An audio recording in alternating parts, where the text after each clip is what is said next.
Howrah station থেকে রাতের train ধরে সকাল সকাল এসে নামলাম the steel city of India রাউরকেল্লাতে। খুব ফ্রি ফিল করছি জানো, ফাইনালি একটা ছুটির মুডে এসেছি। সময়টা যদিও 2025 সালের জানুয়ারি মাস। কর্পোরেট লাইফের ব্যস্ততাকে উপেক্ষা করে ছোট ছোট সুন্দর মুহূর্তগুলোকে বন্দি করেও সেটাকে এডিট করে আমরা সানামস মেমোতে শেয়ার করতে পারিনি। তার জন্য আমরা ভীষণভাবে ক্ষমা প্রার্থী তোমাদের কাছে। তবে এখনও পর্যন্ত এই চ্যানেলটিতে যে 650 জন তোমরা আমাদেরকে ভালোবেসে রয়ে গেছো, তোমাদেরকে মন থেকে অনেক ধন্যবাদ। Good morning everyone, welcome back to the channel and welcome to a new vlog and a new episode. দাঁড়িয়ে আছি সুবর্ণরেখার ধারে। এখন আছি আমরা রাউরকেল্লাতে। অনেক দিন পর, প্রায় অনেক মাস পর আবার আমরা বেড়াতে বেরিয়ে পড়েছি। আর দেখো, শীতকাল মানে একটু ঘুরে বেড়াবো না, এটা হতে পারে না আমাদের কাছে বিশেষ করে। আর এখন আমরা যেখানে বেরিয়েছি, এই দেখো, শীতকাল মানে ঘুরে বেড়াবো না, এক্ষুনি ছুটি ক্যান্সেল হয়ে যাচ্ছিল। এইবার আমরা ছুটি কাটাতে চলে এসেছি রাউরকেল্লাতে। রাউরকেল্লা হচ্ছে উড়িষ্যার মধ্যে পড়ছে। আর আমরা রাতের ট্রেন ধরে একদম সকাল সকাল পৌঁছে গেছি। এখন যেখানে আছি এটা হচ্ছে বেদব্যাস মন্দির। আর বেদব্যাসকে তোমরা সকলেই জানো, আমাদের মহাকাব্য রামায়ণের রচয়িতা বেদব্যাস। সেই মন্দিরেই আমরা এখন দাঁড়িয়ে আছি। আর মন্দিরটা হচ্ছে সুবর্ণরেখার ধারে। এত সুন্দর ভিউ এখানে, আর বেশ একটা শিরশিরে ঠান্ডা, তার সাথে সকালের সানরাইজ, সানশাইন। চলো আজকের দিনটা আমরা এখান থেকে শুরু করছি তোমাদেরকে সঙ্গে নিয়ে। আর এবারের ট্যুরটা হচ্ছে রাউরকেল্লা, আমাদের এক্সপ্লোর করবো রাউরকেল্লা। সাথে তো তোমরা থাকছোই। আশা করছি তোমাদের খুব ভালো লাগবে আমাদের এই ট্রিপটা, কারণ আমরা লিটারালি এনজয় করছি ভীষণ।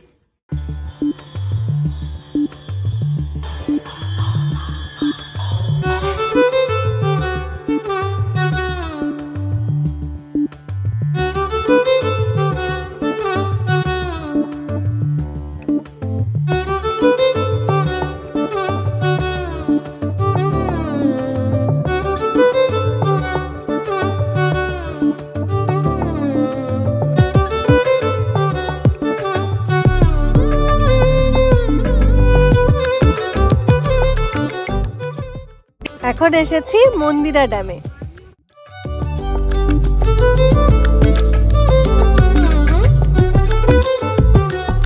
ট্রেন থেকে নেমেই আমরা স্টেশন চত্বরে ফ্রেশ হয়ে চা বিস্কিট খেয়ে নিয়েছিলাম। তারপরে পুরি ঘুগনি দিয়ে ব্রেকফাস্ট সারলাম। এবং আমাদের প্রি বুকিং একটি বোলেরো ছিল, যেটিতে করে আমরা আমাদের পুরো রাউরকেল্লা ট্রিপ কভার করেছি। গন্তব্য খান্দাধার নেচার ক্যাম্প, যেটি রাউরকেল্লা স্টেশন থেকে অ্যাপ্রক্স 90 কিলোমিটার দূরে। এবং যাওয়ার পথে যত লোকাল সাইট সিন সেটা আমরা দেখতে দেখতে যাচ্ছিলাম। এবার এসেছি হনুমান ফাটিকায়।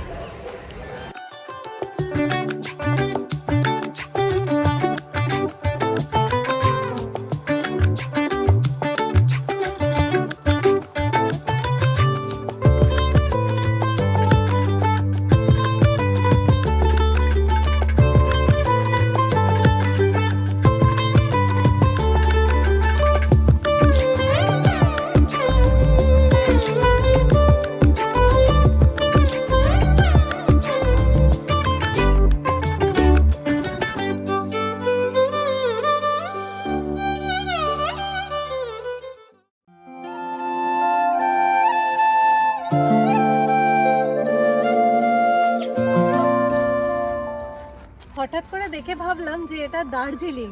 তো এখন আমরা এসেছি দার্জিলিংয়ে। চলো, দেখে বুঝতেই পারছো এটা একটা নদী। কি নদী জানো? সুবর্ণরেখাই হবে মনে হয়। আর প্রচুর রকস আছে, একটা দারুণ ভিউ এখান থেকে দেখতে পাচ্ছি। তাড়াতাড়ি এসো, আমি তো ভীষণ এক্সাইটেড। এক্সাইটমেন্টে আবার গড়াগড়ি করতে করতে নদীতে নিজেই চলে যাও না।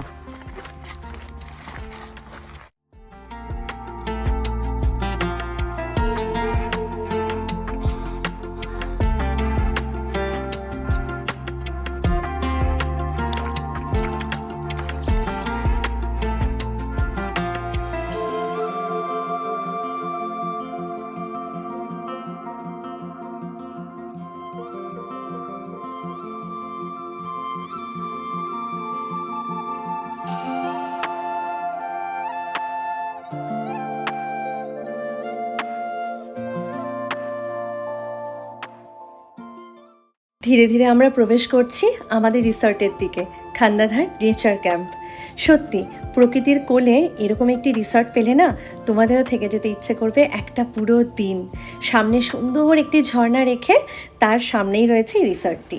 জাস্ট আমরা আমাদের রিসর্টে ঢুকলাম। আমরা এখন রয়েছি খান্দাদার নেচার ক্যাম্পে, আর ভিউটা খুবই অসাধারণ। পিছনে রয়েছে ঝর্ণা, জাস্ট বিউটিফুল লাগছে। এখন আমরা খাওয়া দাওয়া করবো, কারণ প্রচণ্ড খিদে পেয়েছে। আগে লাঞ্চ করব, তারপরে আবার বাকি জিনিস তোমাদের সাথে আমরা শেয়ার করছি। আমরা 3টে রুম পেয়েছি, 1 নম্বর, 2 নম্বর আর 3 নম্বর পরপর রয়েছে। তার মধ্যে 1 নম্বরে ঢুকে যাচ্ছি আমরা। খুব সুন্দর করে দেখো কটেজগুলো বানানো রয়েছে। হ্যাঁ, বারবিকিউ, ওয়াও, বারবিকিউ এরও সেট আছে এখানে।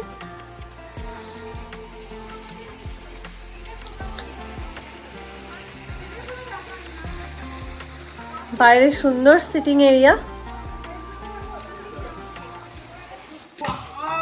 চলো একটা রুমের ভিউ দিয়ে দিই। আর এটা হচ্ছে রুম নাম্বার 1। এই রুমটাতে আমরা থাকছি। Same decorated room.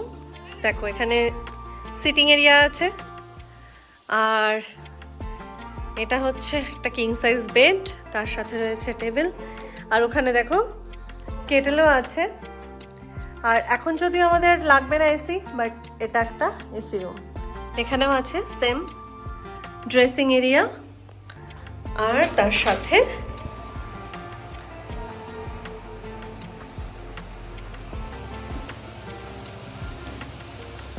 ওয়াশরুমটা। আমি গিজারটা অন করে দিলাম, যেহেতু আমরা লাঞ্চ করতে যাচ্ছি, আর লাঞ্চ করে এসেই আমরা তারপরে ফ্রেশ হব। আর এটা হচ্ছে সুন্দর সিটিং এরিয়া, যেখানে আজকে আমরা সন্ধ্যেবেলা সবাই মিলে এখানেই বসে আমরা আড্ডা মারব। এটা হচ্ছে সুন্দর ডাইনিং এরিয়া, এখানে এখন আমরা লাঞ্চ করে নেব। আজকে লাঞ্চে আছে ভাত, এটা সুন্দরভাবে একটা স্যালাড মাখিয়েছে, দই আছে মনে হয় যতদূর, রয়েছে আলু আর কি ভাজা একটা, এটা কি ভাজা, আলু আর ও একটা মিক্স ভেজ, আর রয়েছে ডাল, আর রয়েছে চিকেন, তার সাথে পাঁপড় ভাজা। এখন আমরা এই সুন্দর ভিউয়ের সাথে আমাদের লাঞ্চটা এনজয় করে নিই। এরপর আমরা যাব একটি ওয়াটারফলসের কাছে। ওই যে দেখতে পাচ্ছ দূরে ওয়াটারফলসটা, সেই পার্টটা নিয়ে তোমাদের সাথে নেক্সট ব্লগে দেখা হচ্ছে।